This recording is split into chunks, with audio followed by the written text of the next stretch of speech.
Welcome to Zoned Out, a special presentation from Night of the Living podcast where we talk about the classic TV series The Twilight Zone with Freddy and Joe. Do you have the fever, Joe? You got the fever? The fever! I do. And the only cure is more slot machine. Fever when there's toys and coins. Sexy. I didn't know you were a torch singer, Joe. I am not. I think my torch burned out. Oh, boy. You know what I did? That's a problem. I get weird emails, where I have cooking websites or something, and one of them was about Harrison Ford's favorite grilled cheese sandwich that his son would make too. His son's like a big time chef of some kind. I have no idea where this is going or where it came from, but I love it. I made it for lunch today. But he puts this on whole wheat, but I did on sourdough, and I use your classic Kraft single because that melts the best. I put bacon on it, tomato, and then the kicker that I learned from Harrison Ford is Worcestershire sauce. Worcestershire sauce. Just a little splash of that on there, and then fucking grill that thing up. Holy shit! That sounds amazing. It was really good. I recommend it if you like all those ingredients. Worcestershire sauce is like that special je ne sais quoi. Yeah, it's so good. The boom. The only regret I have is not putting more of it on it. I a lot of times will add some gochujang sauce, some of that. The spicy, like a spicy red pepper stuff, Korean sauce. Oh, so good. I've never tried that on a grilled cheese. I've never tried on grilled cheese. I've done it on pretty much everything else. Like any kind of protein, I think just smear it ends on. Up being very yeah. Oh, it's so good. It is good stuff. We had a jar for a while, but it went bad. Sadly, I think something got in it. Chicken especially. Yeah. I think it really, I do a lot of baked chicken, and welcome to Baked Chicken Cast. So healthy, Joe. Yeah, that's good stuff. Good stuff. So anyways, the fever. Yeah. This original, where were we? We were, this one's an interesting one because it aired on exactly 28 years before my first birthday. Whoa. Birthday 0, January 29, 1960. Did I say 28 years? I meant 18. I made myself 10 years younger. Okay. I wish. Everybody's out there doing the math right now. Yeah. So 78, if you're wondering. This was the second episode of 3 directed by Robert Florey. He also did Perchance to Dream, which was the one where the guy couldn't fall asleep because he thought he would die. Oh, yeah.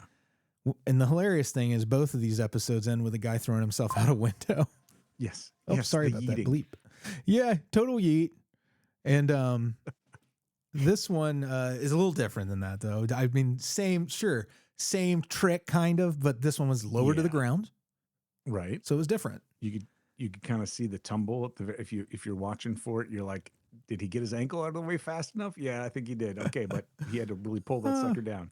So the guy I'm sorry, go ahead. Oh, I was just gonna say that when we get to it, that moment was actually really dramatic, and I give all the credit to the Flora Gibbs character. Yeah, she did a hell of a job with this whole thing. It's amazing. Yeah, she has a great arc. She shows a lot of range in this. Yeah. The director, we were saying Robert Florey, and we probably mentioned. I think we mentioned all this when we talked about Perchance to Dream. I'm pretty sure I said this, but he was also the writer of the screenplays for Frankenstein, and Bride of Frankenstein as part of the team that wrote those screenplays. And I just thought that was kind of interesting. But he also directed Murders in the Rue Morgue, which is a pretty good movie too. Was James Whale just the director? Not just, but just the director of Frankenstein, or were they involved in the writing as well? James Whale wasn't. I don't believe he did anything to the screenplay, but he probably changed things when they were directing it. So I don't know. Yeah. There's always some of that stuff. I should know that. I love that movie, both of those movies so much.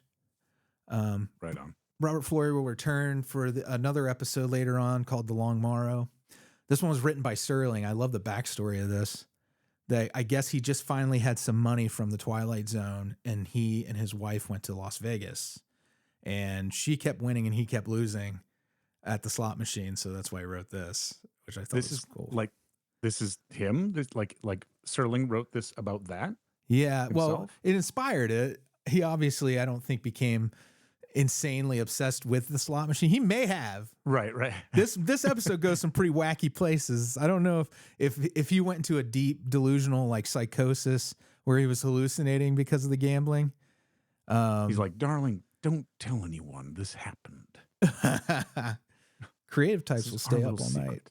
Yeah. Oh yeah. They'll stay up all night doing all kinds of stuff. It doesn't have to be writing a hit television series. He probably stayed up for days on end at that machine. Right. Obsessing. He's like taking notes, dropping in quarters. Yeah. How do I beat this? So we had a cast of 18, including Serling. Excuse me. Pretty big cast, I think, mainly because they wanted to populate that casino as much as possible. They're set. Yeah. I love the exteriors, seeing 1960s Vegas. All the exterior B-roll they used was really great. Yeah. They really make good use of that in a few different shows now. The last, what was Shot and Arrow? Yeah. Did a lot of that rocket launch, and now a lot of the external Vegas stuff. It really gives you the vibe. And it doesn't feel alien. It doesn't, like, a lot of times you watch something and you're like, oh, stock footage or whatever, you know, it's clearly B-roll. All these things feel like they were shot for the episodes. They just fit the look, like very, it's probably easier because it's black and white. There's not as much to worry about matching. I suppose with color matching and all that sort of stuff. Yeah. Yeah. So, not that I know a whole ton about that, but it seems like common sense. Everett Sloan was the star of this as Franklin Gibbs. It's the only time he appeared on the Twilight Zone, but he was part of Orson Welles' Mercury Players, most known for playing Mr. Bernstein in Citizen Kane. There's a great book about that too. He's got that face, man, that cocked eyebrow in the first few scenes. It looks like it's coming right out at you on the screen. It's very prominent. Yeah, and if you're listening and you're like, I've never seen Citizen Kane, you're going to see all kinds of Twilight Zone people involved with it. And that's the reason enough to watch it, but it's a great movie. It really is. Right. I think it lives up to the hype. I know some people probably just in general don't like old movies, but if you look at the grand scheme of movies, it's so good. If I remember, one of those. Yeah. Sorry, go ahead. I was just going to say, I'm pretty sure Bernard Herrmann did the music for it too. So it's got that vibe. For Citizen Kane. That. I think he did. Well, what's cool about it too, I mean, a lot of people talking about, it's a grand movie and all this stuff. And it's not like, in my mind, it's not like the plot is overwhelming or like there's so much so stunning about it. But like what I've heard about it and what I really like about it is it uses so many interesting like film techniques that they invented them. My understanding. Well, and some of them I actually heard that it wasn't the invention, but it was the way they used them kind of together that was really innovative. Like, this kind of heat scene where they put heat in front of the camera so that it looks like a dream, and stuff like all these different pieces that they used all in one place for one movie. Visible ceilings. This is, right. Well, like cutting edge stuff. Just very cool that they brought it all together. And that's, if anybody's hesitant about like, I don't want to watch a black and white movie, it's like, it's really got some cool stuff. Plus, I'm a big fan of women in general. But I tell you what, that what's his name? I can't think of his name. The main star of the Orson Welles movie. Orson Welles. Orson Welles as a young man. That man was good looking. He was a really handsome man. Holy cow. Yeah. Just like when he's got the voice to go with it, and he's kind of got that almost like a baby face, but very charming. And he was like more or less a kid too when they made that movie. So like, I think that speaks a lot to, he's like in his 20s and he's playing that character through all stages of life. But yeah, stuff like, it's great. If you're a Twilight Zone fan, I feel like it's one of the groundwork pieces that everybody should watch, because you'll, not only is it Bernard Herrmann doing the music, but Agnes Moorehead, I believe, is in it, who will appear later in Twilight Zone. That was a big aside. Sorry about that. No, it's all good. That's what we do. So I think a real interesting thing. Oh, the book I mentioned, by the way, was called The Battle for Citizen Kane. If you're a fan, totally worth reading. But this is Everett Sloan, who we're talking about, who's playing the star of the story here this time, our poor addict.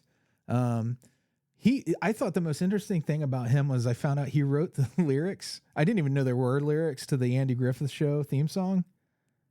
What? Yeah. There are. And you remember I said, yeah, it's whistled, right? That's the conductor, Earl Hagen, who composed the music. But the lyrics were, now take down your fishing pole and meet me at the fishing hole. we may not get a bite all day, but don't you rush your way. But then there's, all about skipping stones, blah, blah, blah. It's what you think it is. It's all the nostalgic, nice day out When kind of. take down your fishing pole to the fishing hole. Yeah. May not get a bite all day or something. Yeah, interesting. Yeah. So you can Google the rest of the lyrics if you're curious. I put them all in my notes just because I thought it was really neat. I love that. Attention to detail. Yeah. So he and Orson Welles had a falling out where he was working on Othello and he was playing Iago, I think. And this was a film, not the play. They also did theater. The Mercury Players did radio. Obviously, they did War of the Worlds, probably most famously. But they did a lot of Shakespeare. Yeah. He walked off and hit Orson Welles like totally. It ended the friendship completely, even though they'd done all these things together for years and years and years. And he's still shit talking him. Like after the actor died, Orson Welles was still shit talking him in interviews. Wow, that's a bitter rivalry. Yeah, I think he just felt betrayed that he didn't stay on. But I heard there was like problems with that production. Regardless, I think is why the guy left. And ultimately, this poor guy, he started going blind. He believes. I don't know why you would doubt that when a guy's like, I'm going blind. But it's funny. People described it. He was afraid he was going blind. So he killed himself with barbiturates. This is the second Twilight Zone actor we've talked about killing themselves with barbiturates. The first wasn't the first one the gal from The Hitchhiker? Yes, yeah. She also used barbiturates. I guess this after is surviving a plane crash. Go back to that. All that stuff. Yeah, wild stories. Yeah, yeah. Needless to say, if you the socially responsible thing is to say if you're thinking about suicide, get some help. Call the hotlines. But this was a long time ago. I don't think people do the barbiturate suicide anymore. It's passé. Yeah, I'm gonna look up that hotline while we're talking here, just to put be it out on the safe side. Sure, it's always good to have it out there. Worthwhile. Absolutely. This also had this lady was on tons of TV. The one you were complimenting as Flora, his wife. That's Vivi Janice, or Janice. I'm not sure how her last name is pronounced. She'll come back in season 2 for The Man in the Bottle. She's somebody who wasn't like a very controversial figure or anything, just a hardworking actress who did a good job and nothing weird popped up when I was reading about her. But like her performance was just like, I don't know. It stands out to me. This is one of those that I remember being a kid and seeing this episode and going, oh yeah, there's lots of episodes I haven't seen that are really good and like, stuck with me. That the sound that the machine makes. We'll get into that. But by the way, apparently they've made it into a 3-digit code now. So it's 988 is the suicide prevention hotline and crisis lifeline. Please reach out if you are feeling the need. Even if you're not sure, you're better to call than not. So put the barbiturates down. Folks. Yep. And know that you are loved and you have value, even if you think you're going blind. Absolutely. Doesn't mean the world is ending. It gets better. Take it from somebody with with major mental illnesses. So you can do it. You can do it. Lee Millar. He was the hotel photographer who turns up with Hanson. The guy Hanson will come. Comes back in a really funny, great episode called "Will the Real Martian Please Stand Up?" He's a great actor. He reminds me of Bob Saget so much. Yeah, definitely. Totally. So Joe Lee, that was William Kendis who plays Hanson, the hotel manager or casino manager. His photographer Joe, that guy was the voice of Jim Deere in Lady and the Tramp, which I thought was this funnest. Jim Deere. I think he's the husband, I haven't seen right? That show okay. Got it. I think so. I haven't seen the animated Lady and the Tramp in forever, and I've only seen it once. Never revisited. I love these connections. Yeah, I think it's kind of interesting. Some of the other projects these cast members worked on. So the interiors filmed in Los Angeles, but it was supposed to look like Las Vegas. So that's what we were talking about, all that beautiful B-roll. And the deal was here, you're in California filming this episode, gambling's illegal. You have to use a real slot machine basically for it to really pull it off. So Right. they had the LAPD borrow slot machines out of their wherever they keep the evidence. I forget what that's called. Evidence locker. Evidence locker. That they would borrow the slot machines, and they had to have police monitoring the whole production to make sure people weren't actually trying to profit off of the machine while they were making the episode. Wow.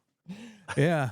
I mean, letter of the law, but yeah, we're having a whole television episode around this so we can make a profit off gambling. Like, Well, they also were oh worried man. that the slot machine would just disappear. You know what I mean? That somebody on the crew, because there were so many people involved, they just had to have cops there all the time. That's funny.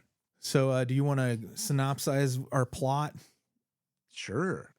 First off, my first note here is just that Flora Gibbs, the character, is an absolute delight. She is. She seems like she'd be super fun to hang out with. And it stands out to me the before the intro voiceover, they do that whole intro of the characters. So we get introduced to Flora and Franklin Gibbs, and they're talking about how, congratulations and welcome. And Flora specifically calls out, she's having a ball, looking around like awestruck by all the glitz and glamour, and she says, you make us feel, well, you make us feel important, which I thought was a really interesting phrasing and word to use. Which is a very was she speaking to the manager at that point? She's speaking to so she's speaking to the hotel manager, so the person who's kind of like checking in with her, who's standing next to the photographer. And he says, "Well, you are important, Mrs. Gibbs." He's very, not quite condescending, but like very very hand-holdy, very talking to a child. I mean, I'd say it was condescending. I think, I think everyone condescends to her in this episode, especially Franklin, her husband, is the worst offender. Oh yeah, the worst. I love that photographer that takes their picture and they assume it's for their hometown newspaper. Well, so I actually highlighted all that because it really stood out to me in the episode. As you could play this off as like it's the quick tongue-in-cheek joke from the beginning, but it also kind of illuminates the characters as they think they know their stuff, that they're like very plain, simple folks, and they're exploited by this system, right? And they're exploited by everything here. So you're seeing a taste of that right at the beginning. And so the hotel manager is like, "You are important, Mrs. Gibbs. After all, it isn't every day that we entertain celebrated contest winners." And the photographer next to him goes, "No, not every day. Maybe every other day." And it was like, as a joke. And then Hanson's like, "Ha ha," he's laughing. "I brought along our hotel photographer to take a picture of you and Mr. Gibbs for our hometown paper. Now, if you just get a little bit closer together there and smile. Okay, Joe, ready?" And the photographer's like, "Uh-huh, hold it." And she's like, "This is so exciting." Yeah, she's adorable. "That's the Elgin Bugle, Mr. Hanson." And he's like, What are you talking about?" Like totally taken off guard. And you see like him drop the facade for a second. She goes, "The Elgin Bugle? That's our hometown paper." Like she's being very earnest. Like, here's who you need to get in touch with. And he's like, oh yeah, we'll send them that copy of that right away. Now enjoy yourselves, and remember, you have unlimited credit. The joke totally does not land, and so he just rolls his eyes and walks away. Well, it was just I like how cynical, and I assume this is kind of how Rod Serling must have felt after losing all that money in the casino, how cynical Franklin is at that point too. Where he's like, "Of course you'll give us unlimited credit because, you want to own us." Yeah. And that's the truth. Exactly. I mean, it is the truth of casinos. It's not steering you wrong. It makes me wonder if Rod Serling ever stepped foot in another casino after watching this. Well, and it's funny because it starts out in this way, and Flora looks like the one who's gonna just go crazy in here, and she's got this super cute like smile on her face when she goes to check out the slot machines, and she goes to put in a nickel in, like, even then a nickel. Come on, she puts a nickel like in a the dollar machine, now, something. And Franklin. Oh, sorry. Before we get to that point, they do the intro voiceover and it says, "Mr. and Mrs. Franklin Gibbs." 3 days and 2 nights, all expenses paid, at a Las Vegas hotel, won by virtue of Mrs. Gibbs' knack with a phrase. But unbeknownst to either Mr. or Mrs. Gibbs is the fact that there's a prize in their package, neither expected nor bargained for. In a moment, one of them will succumb to an illness worse than any virus can produce. A most inoperative, deadly, life-shattering affliction known as the fever. Swamp ass. And then, yeah, swamp ass. And then it jumps back to her, and he's just being a super stodge, stick in the mud. And she goes, Franklin, I love this line. She goes, Franklin, there's such a flavor to this place. It's true. And then Franklin's super like stick in the mud, and he's like, it's a miserable, terrible waste of time. But of course, it's what you wanted. He's such a like, prick. oh man, you dick. Shut up. So this is where I get back. She had this like kind of cute, sassy smile on her face, and she puts a nickel in a machine. Franklin freaks out and pushes her away from the machine and starts lecturing her and yelling at her. And this is another one of those moments where, as the actress, she does a fantastic. I mean, he does a great job too, but like hers is like very understated, and she's looking around, and she's like, Franklin, please, and like people are looking, and it doesn't look like he's even that concerned that people are looking so much as it's like you're being mean. Yeah, But he doesn't care. She doesn't say that, right? Yeah. She looks so sad. So anyway, she's like, well, I already put the nickel in. He's like, go ahead. You know, I'm like, well, Ted Knight all of a sudden. We're waiting. So she pulls the arm, and it goes chunk, chunk, chunk. She loses, and happy that he got his way. And she's like, well, it was fun. She did it the right way. She did exactly the fun experience. It was a thrill, and now it's done. Yeah. And as they're walking away, they're going to get dinner, and he wants to shave before dinner. And weirdo. And he's like clearly clean shaven. Yeah, a tiny bit of stubble. The guy is so uptight. Yes. He talks later about how if there's one thing he knows, it's morality. And I'm like, oh, yeah. Oh, man. Yeah. So as they're going, Franklin gets kind of corralled by this drunk guy who gives him $1 to put in the machine as he goes to play another machine. That guy was in every TV show until 1986. Really? The drunk. Yeah. I forgot his name. I have it somewhere in here. But like billion credits. Yeah. Where the fuck did it go? Pardon my French, by the way. Sorry about that. Will you look for that? Anywho. I'll keep so Art Franklin Lewis. like that was his Art name. Lewis. Okay. Yeah. So Franklin stops for a second and is like, well, I've got a coin, and I was like, it's right here. And so he's like, maybe, he does this, they do this eye thing back and forth with Flora, and Flora is actually super jazzed. Like, oh, he might actually do it. Yeah. He might relax. Yeah. Holy crap. And so he pulls the thing and he wins. And he's like, whoa. He's like, he doesn't know what to do or like how to handle it. And so he wins that money, and he's like befuddled, and it took him totally off guard. And Flora's like, oh, that was fun. Yeah, let's go. And he's immediately like, what just happened? And as he starts walking away, he hears this voice, this sound, which says his name, but you can't quite tell it's his name, but you sort of can. I mean, you can hear Gladden, but it's a metal sound, a metallic sound mixed it's great. in with. It's scary. As a kid, it scared the crap out of me. Totally. It reminds me of Thanks for the Ride, Lady from Creepshow 2, that voice. Yes. Which was another, we made a connection to Creepshow Hitchhiker the other day, didn't we? Yeah. Mm-hmm. So he hears this voice. They go off. He goes to try and sleep, and every time he's just laying in bed, his Flora is sleeping, and he keeps hearing Franklin, and every time he looks over his stack of coins, and it kind of grows and grows and grows. So he's getting the fever. Yeah, he is. And it ain't cowbell. It won't be until Clark Griswold goes into the casino and Vegas Vacation that you see this level of obsession and dangerous addiction to gambling. Dangerous. Yes. Dangerous. So he gets out of bed and Flora's like, are you okay? And he's like, yes, no, this money is tainted. It's dirty money, and I don't want it. So we Gibbs don't carry this kind of money. So I'm gonna feed it back into that machine and get rid of it. And she's like, you sure? The You cool? rationalization is strong with this guy.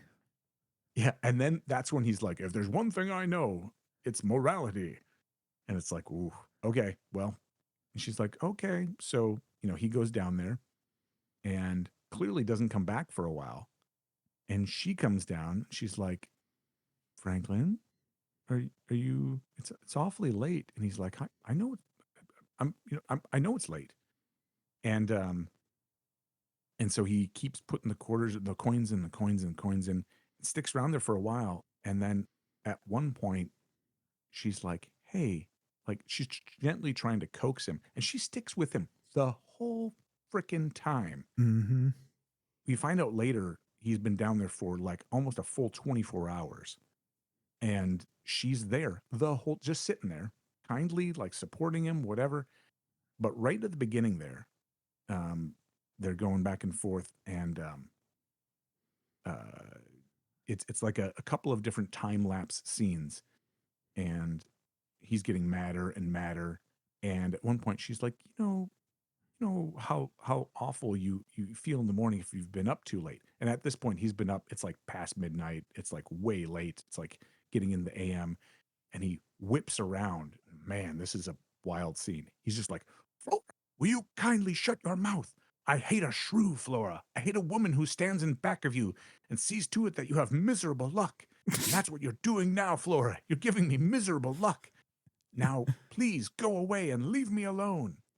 And she's, again, got that look in her face like, dude, like, she's not saying, that hurts. You're being cruel. And what is wrong with you?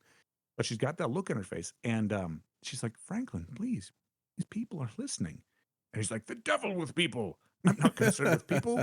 He's like, I'm concerned with this machine.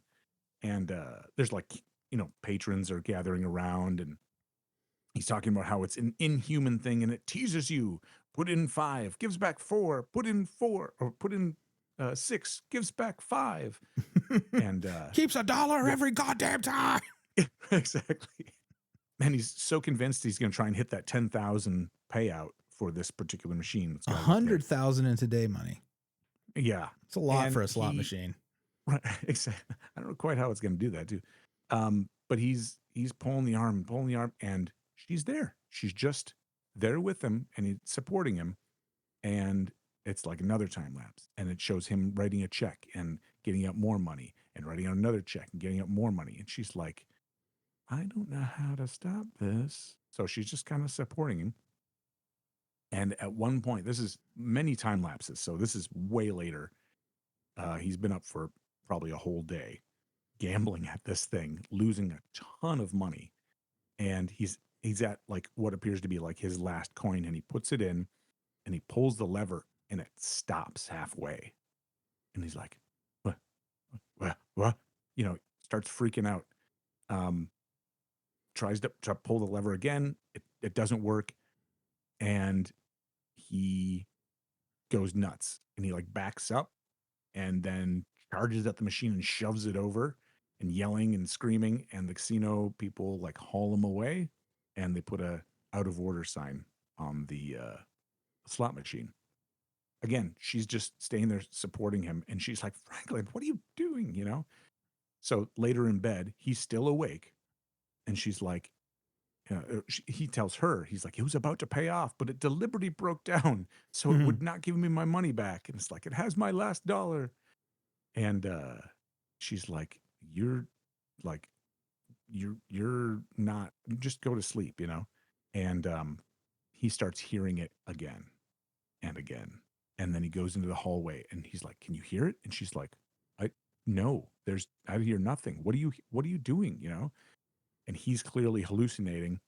He imagines it's in the hallway, and then he imagines that it comes into the room, and it's got a little cover over the coin slot now, or the coin like dish at the bottom, so it looks like it's smiling at him, and it keeps going, Franklin, Franklin. It reminded me of Franklin. Robbie the Robot a little bit, the way it moved. Like Yeah. it like rolls in kind of like, or like an AV cart in a school, Right. you know?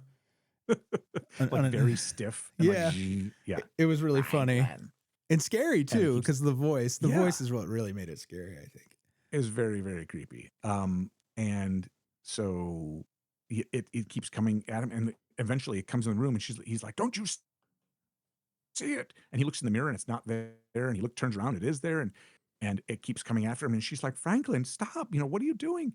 And he's backing up towards the window, and what's coming. He's like, trying to get it to stop. Falls out the window, and she screams, and it was like, holy cow, that seemed really genuine. Like, she pulled that out of somewhere horrible, because she freaked out, and then she runs over to the window and is like sobbing and sobbing. And then we clip to, he's out in the parking lot, splayed out, and the casino owners or casino people are like, he hadn't slept in 24 hours, and I've never seen him go that quick. A lot of them get addicted, but that was the worst I've ever seen. And as he's lying there, they kind of dismiss everyone and and leave a body like in the middle of the parking lot. And you hear a ding as a single coin rolls over and flops down by his hand, and you see in the parking lot the slot machine with a smile on its coin dish. Franklin. It's And working as a then you parking hear, attendant. Franklin, I need a tip.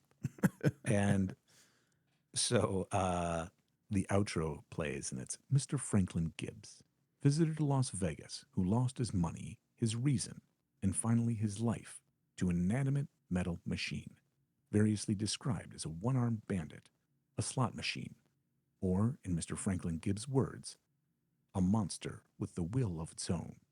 For our purposes, we'll stick with the latter definition, because we're in the Twilight Zone.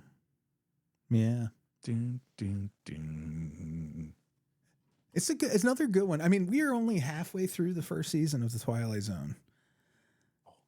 So there's just a plethora of episodes, and it's fun to have two where the guy goes out the window at the end already in the first half of the first season. It's funny because this is what I'm most excited about, because we're coming up on a whole slew of episodes that I don't think I've ever seen. Oh, good. So like some of these, like this one is like one of my favorites as a kid, Time Enough at Last. These are all classics and stuff. But yeah, this is, we're heading into new territory. And it's exciting.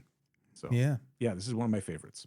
Yeah, this one, and it's probably one of the more grounded episodes in that this could happen, with madness, the madness of it feels relatable. Right. It's very yellow wallpaper. Yeah. People who hear me reference that, go ahead and read the short story. It's worth it. Yeah. That was supposed to be based on The King in Yellow, maybe, or a variation of it, Yellow Wallpaper? Or am I thinking of something else? I think there's something about why they chose yellow in that story has something to do with August Derleth. I can't remember. I don't know why I haven't opened my mouth. I don't know that. My memory sucks. Speaking of the Yellow King, I total non sequitur, but just finished watching the last season of True Detective, which I love it. I've heard people talk about the various seasons of it. I haven't seen a bad season yet. I like all of them for different reasons, but yeah, that's a heck of a Jodie show. Foster, right? Give it a chance for the fourth one. Yep. Yeah. Yep. I've only ever seen the first season and her season. The ones in the middle. Oh, okay. I started the Vince Vaughn season, but I didn't get too far into it before something happened. I don't know what. Yeah, I think the second's probably my least favorite. I would probably go 1, 4, 3, 2 is in my favorite order. That's what I need to do is just go back and watch those middle seasons. Well, I'm running out of shows. I finished Severance. If you would like to hear a True Detective podcast, let us know in the comments, and we'll see about starting up that too, because that's a great show. It's a great show, mind picking stuff, and there's some connections between 1 and 4 that were pretty cool too. So, I missed those. You might have to tell me about them later. Ooh, yeah, yeah. all kinds of mythology. So, So up next is the Last Flight. Yes. Yeah. Which, we'll get into that one. That's one that I'm not as familiar with, I think. But another Richard Matheson story. And directed by somebody who I haven't forgiven yet for the Night of the Lepus, William F. Claxton. What? I don't. I'm missing the backstory. What's the Night of the Lepus is just a terrible movie. We just covered Night of the Lepus. We did a series on the regular podcast called Night of the, and it was all movies. Yeah, it's Andy. He's so clever. It was all movies that start with Night of the, and one of the ones we watched, which I'd seen before, never really liked, Night of the Lepus. It's about giant killer rabbits. It's terrible. But that's who directs our next episode. No spoilers, but it's much better than Night of the Lepus. I'll tell you that. Okay. We'll be back in 1 week's time.